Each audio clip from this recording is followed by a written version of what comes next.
Go on, beyond Bob.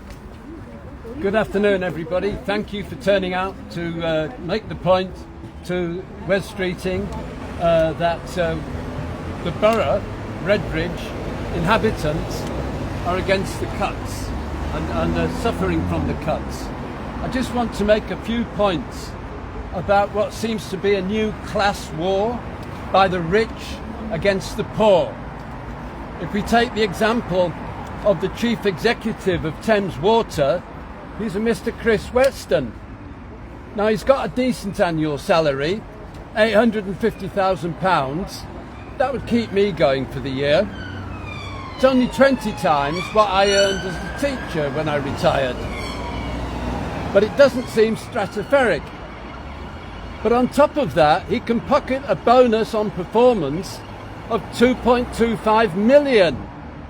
And more we find these leaders of industries, private equity financiers, bankers are making enormous sums of money, and the condition for it seems to be that the poor people of Redbridge and other boroughs have to make do with less.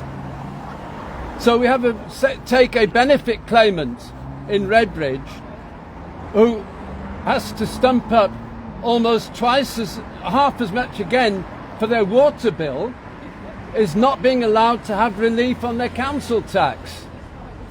So people are now put in a position: do they eat? Do they feed their children? Do they heat their homes?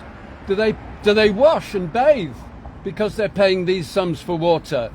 So these are the points I'm trying to make, and the idea that private companies are better at running public utilities comes from a certain kind of politics.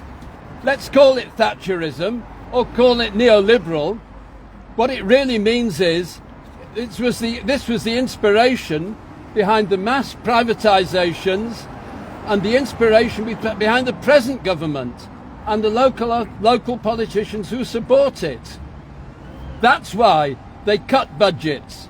But these budgets are a safety buffer for the poor, for the sick, and for the elderly. So we need a different kind of politics. When we're taking up this issue, we're looking for a different kind of politics.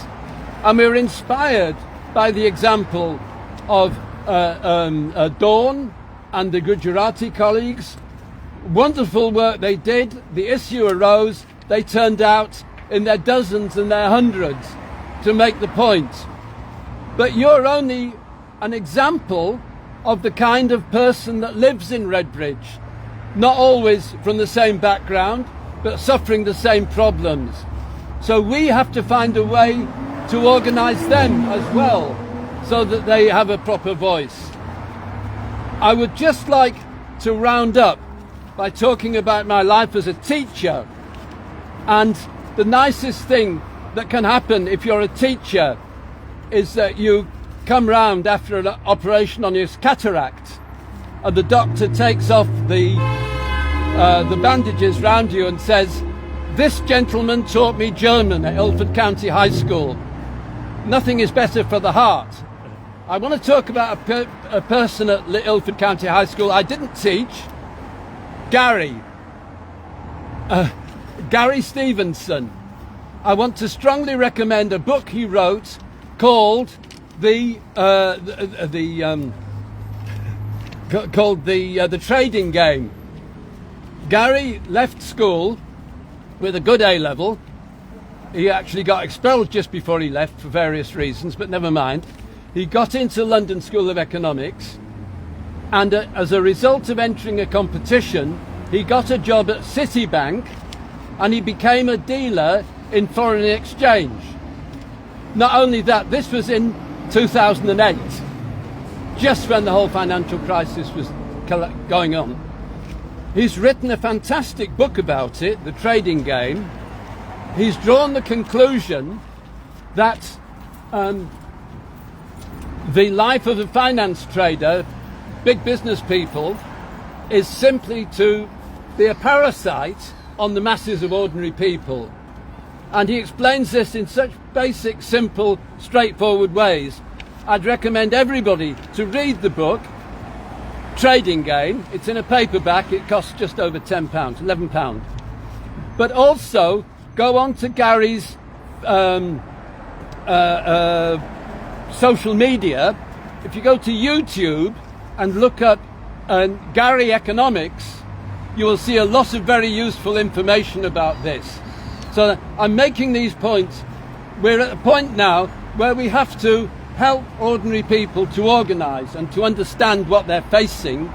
So we have to find ways of bringing people together with the same solidarity that the community groups have got. So with no further ado, really, that's what we're here to do. Redbridge Trades Council, that's what we're trying to achieve. And thank you to everybody that's turned up today. Thank you very much, Bob. And I'll pass you over to our next speaker, who will introduce. Do you mind introducing yourself and the organisation you're from, please? Yeah, no problem. So, first of all, thank you to the organisers for inviting me to speak today. I'm here today representing Redbridge and Ilford Independents. My name is Dr. Imran Ahmed. I'm a GP in Seven Kings, and I'm passionate about improving lives of the residents of Redbridge. Many members of my family and friends network, they work for the health service in various roles.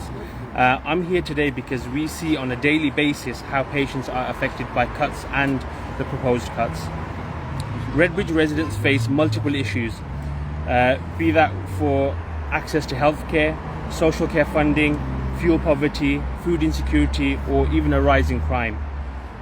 But today we're here to raise our voice against the council's draconian and debilitating budget cuts, especially those that are affecting local charities and council tax support. We have campaigned but have had no response from the council. Wes Streeting has been silent as health minister. We call on Wes to act now. After 14 years of Tory austerity, we have a Labour government who has decided to implement further austerity. Why are we all here today? Well, we ask the council to review their plans and examine their priorities. We ask them to save essential services and support that affect the most vulnerable in our community: the sick, the elderly, families with children, people with disability, and working households and low income. Take, for example, the charity Dawn. So they provide services for over 60s with a disability in Redbridge. They will have their funding stopped, according to reports. This will increase isolation, loneliness, and lead to increased healthcare needs and undoubtedly worsening healthcare outcomes. Children's services will have their funding stopped by 2026, and funding for supporting vulnerable families will drop from £4 million to £2 million, according to reports. The council is making choices. It is choosing to cut vital services that we need now more than ever before. Let me reiterate what these cuts mean for residents.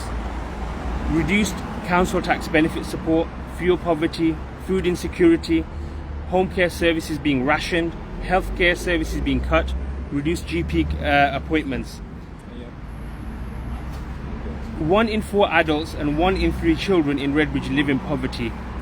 Poverty is closely related to life expectancy and is therefore a public health issue.